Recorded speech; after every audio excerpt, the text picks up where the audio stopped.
We'll have the next question from the mic of the sisters on the right-hand sides. So the sister at the mic, you may go ahead with your question. Good evening to everybody. This is Prashanti Dasri. I'm from India and I'm actually a born Christian, and I migrated to Dubai recently, August 2011. And I happened to, I came to know about Islam. And my brother also here is in Dubai, and he keeps telling us about Allah. I'm really convinced, and with all the whatever knowledge that he shared with me, I'm totally convinced and that Islam is the straightforward religion. And Allah is Alpha, He's Omega, He's the beginning and He's last. We cannot see sun more than 10 minutes. So how can we see a creator? So I'm totally convinced, but there are some questions, that we have doubts. Because since I'm a born Christian, I have 4 questions, total 4 questions to Brother Zakir Naik.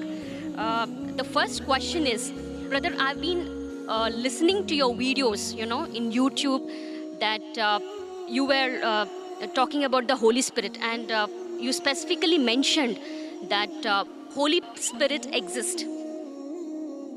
So I just wanted to know, is Holy Spirit there in Islam according to Quran? And also there is a verse in Old Testament Bible that the Spirit of God is hovering over the waters. Spirit of God. So is Holy Spirit a separate from Allah? This is my question. Sisters asked 2 questions. Question number 1 is that there is Holy Spirit. What is the meaning and who is this Holy Spirit as per the Quran, as per Islam, as compared to Christianity?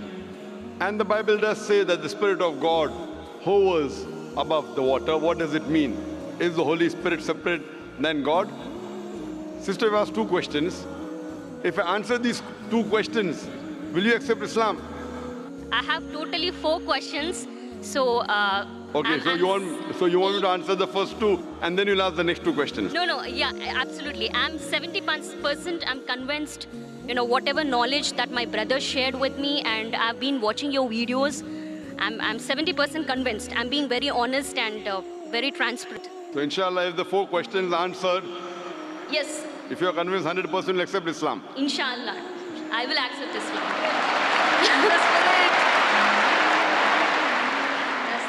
The sister asked 2 questions, and after she'll ask the other 2 questions. That the Bible does mention about Holy Spirit. What is the reference of Holy Spirit in the Quran? What the definition of Holy Spirit?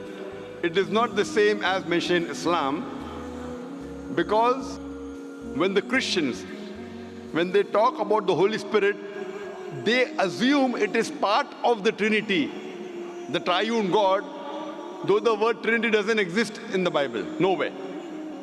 The Father, the Son, and the Holy Spirit. When they say Father, they think about Almighty God, like a Santa Claus sitting in the heavens with the earth at the footstool. When they talk about the Son, they think about Jesus Christ, peace be upon him, like Jeffrey Hunter in the movie King of Kings, with blue eyes and good nose, not a polyp nose like a Jew. When they talk about the Holy Spirit, they think about dove that came in Pentecost, or when Jesus Christ was being baptized. What is the Spirit that's mentioned in the Quran? What I believe is Quran talks about Archangel Gabriel. You are one of the angels sent by Allah subhanahu wa ta'ala, and one of his roles was to get the revelation to Muhammad sallallahu alaihi wasallam. And many other roles he has got. So we believe in the Archangel. So like that, if you say that there is a Spirit, we have no problem. But he's not part of the triune God. And both are separate. The angel, the Archangel Gabriel is separate than Allah subhanahu wa ta'ala. And the Spirit even mentioned in the Bible is separate than Allah subhanahu wa ta'ala. They aren't joined. This is the teaching of the church. Because the word Trinity doesn't exist anywhere in the Bible. But if you read the Quran, the Trinity is mentioned twice in the Quran. In Surah Nisa, chapter number 4, verse number 171, where it says, وَلَا تَقُولُوا ثَلَاثَةً. Don't say Trinity. إِنْ تَوْ خَيْرٌ لَكُمْ. This says stop, it's better for you. So Quran says, Wala taqulu salasa, don't say Trinity. And the same message is repeated in Surah Maida, chapter number 5, verse number 73. It says, Laqad kafara allazina qalu, they are doing kufr, those who say that God is 3 in 1. So the word Trinity appears in the Quran twice, and both the places it says it is wrong to use the word Trinity. And in the Quran, it is mentioned that don't say Trinity, but the word Trinity doesn't exist in the Bible.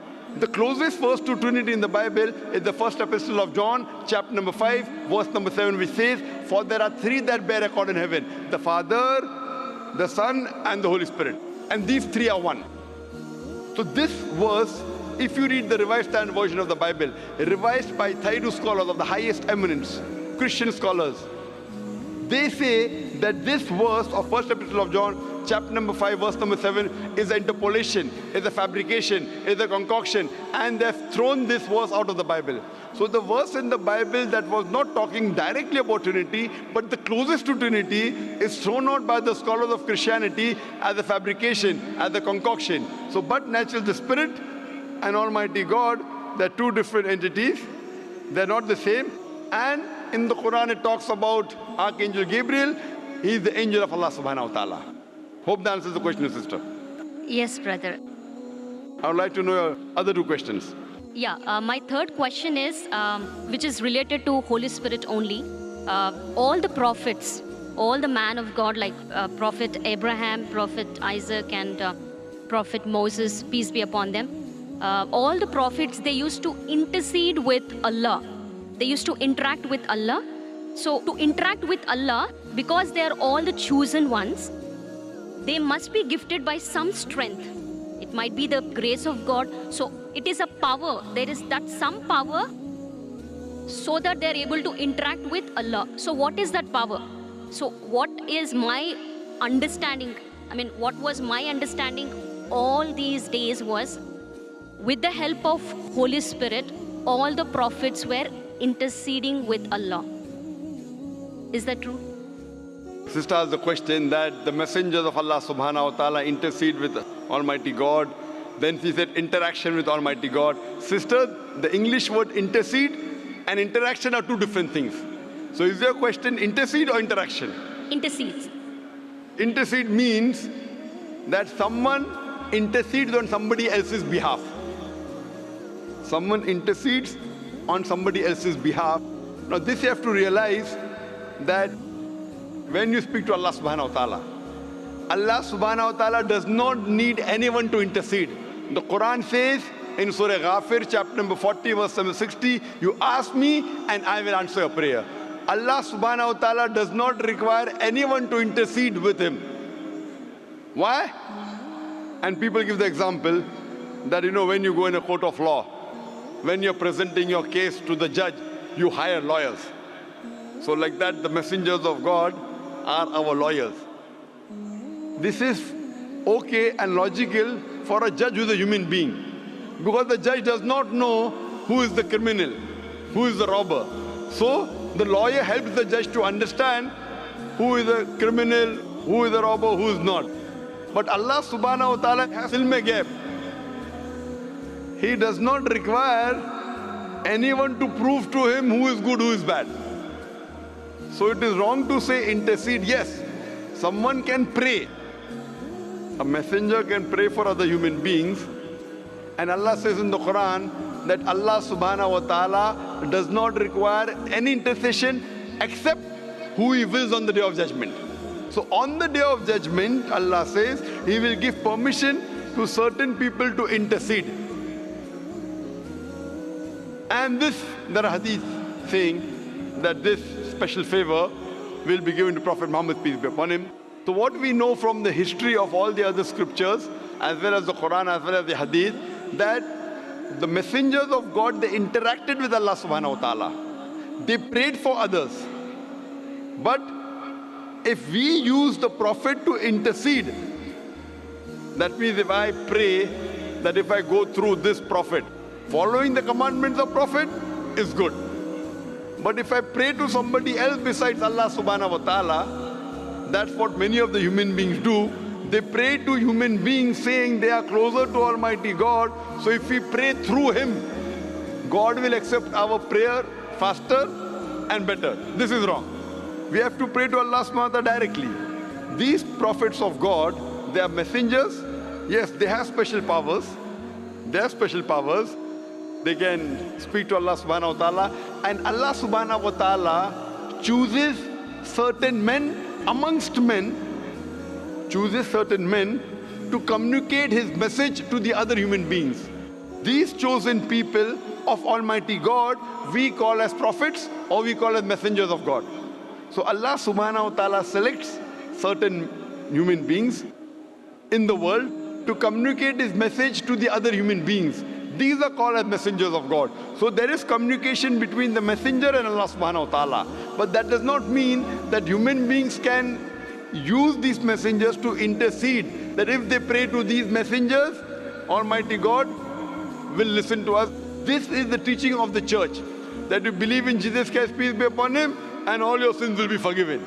This concept doesn't exist in Islam and doesn't exist even in true Christianity. It is the teaching of the church, sister.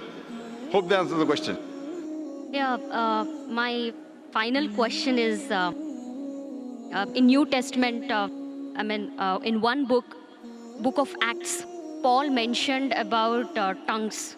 What do you say about tongues in New Testament? According to Islam, is that it's totally eliminated, it's not there, or the gift of tongues existed at that time? Sister asked the question that Paul said about tongues. If you give me the reference, I'll be in a better position. There are many things mentioned in the Bible about tongues. There are many verses in the Quran which speaks about tongue. If you give me the reference what you're talking about, I'll be in a better position to reply to you. But generally, there are many statements in the Bible talking about tongues. And also says, if you read the Gospel of Mark, it says that anyone who is a believer, he will be able to understand foreign tongues and speak foreign tongues. That means if you are a believer in God, then you can understand foreign languages and you can speak foreign languages. So that's what I did when I had a debate with Dr. William Campbell. I gave him a 100-rupee note. And the Indian 100-rupee note, as you may be aware, since we have got 22 official languages, I read in English 100 rupees, Hindi says 100 rupiah. I asked him to read the other 20 languages, if he's a believer, and he could not. There are many references in the Quran talking about tongues. If you read the Quran says in Surah Rum, chapter number 30, verse number 22, that Allah subhanahu wa ta'ala has created the human beings in different colors and tongues so that you should recognize each other, so that the men of understanding will understand. Furthermore, the Quran says that on the day of judgment, your tongues, your organs, your hands, they will be witness for you. What you did right, what you did wrong. There are various hadith of the Prophet talking about the tongue. So there are many references in the Quran talking about the tongue. There are many references in the Bible that talk about tongue and how to test a believer. Hope that answers the question, sister. Thank you. And my final question. Okay, I have a Muslim friend and he suggested me to read Bible Old Testament. Okay, he specifically mentioned to go through the Old Testament in Bible, and then he said read Quran. But as you mentioned specifically, that Quran is the final revelation given by Allah. So as a Muslim, what do you suggest me? Because my friend, being a Muslim, he said follow Bible Old Testament and then read Quran. So sister asked the question, one of her friends told her that first read the Old Testament, then read the Quran. Sister, it's not the must. If there is something like the Old Testament and the New Testament, then there's something like the last testament in the Quran.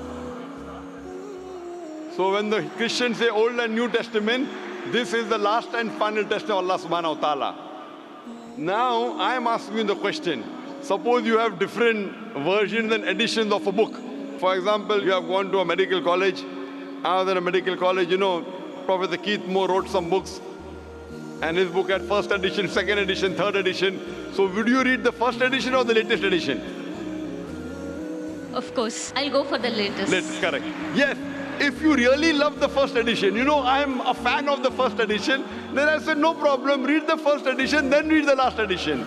So if you're so much hooked on to the Old Testament, and you know your Old Testament is close to your heart, then the Quran says in Surah Imran chapter 3 verse 64, Ta'alaw ila kalimatin sawaim baina bainakum. Come to common terms as been assigned you. Then I would say that if you're so much hooked on to the Old Testament, no problem, read the Old Testament, then read the Quran, at least agree what is common.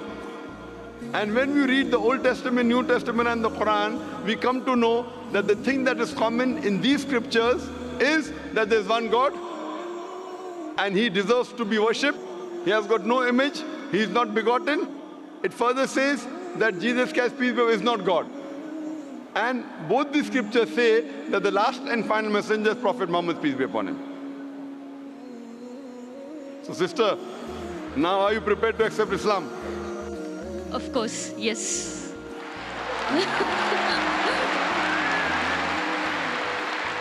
Sister, do you believe that there's one God? Yes, I believe there is only one God. Do you believe that Jesus is not God but is a messenger of God? Yes, I believe Jesus is a messenger. Do you believe Prophet Muhammad is the last and final messenger? Yes, I believe Prophet Muhammad is the last and the final messenger. Sister, is there anyone forcing you to accept Islam? Sorry? Is there anyone forcing you to accept Islam? No, nobody is forcing me. Are you accepting out of your free will? Yes. Because in Islam, to force anyone to accept Islam is haram. It's haram in the religion, and it's haram, it's prohibited in most of the countries, I believe even in Dubai. To force anyone to accept a religion is forbidden. So you're accepting out of free will, sister. Yes, but that's the reason I asked you many questions. MashaAllah. Out of free will. I hope no one is bribing you. No. You know, because in India, when after many people accept Islam, the CID, the police goes and asks, how much dollars Dr. Zakir Naik give you? I tell them I have given them currency of the Akhirah. Currency of the Akhirah, and that's accepted. So inshallah, sister, I will say in Arabic and you can repeat it. Okay. Ashhadu Ashhadu Allah Allah ilaha ilaha illallah illallah wa ashhadu wa ashhadu anna anna Muhammadan Muhammadan abduhu abduhu wa rasuluhu. wa rasuluhu. I bear witness I bear witness that that there is no God there is no God but Allah, but Allah, and I bear witness and I bear witness that that Prophet Muhammad Prophet Muhammad is the messenger is the messenger and servant of Allah. and servant of Allah. MashaAllah, sister, you're a Muslim. And may Allah subhanahu wa ta'ala accept your effort. And I pray to Allah subhanahu wa ta'ala that to guide you further and inshallah give you the best in this world as well as the akhirah and grant you a place in paradise, inshallah, sister.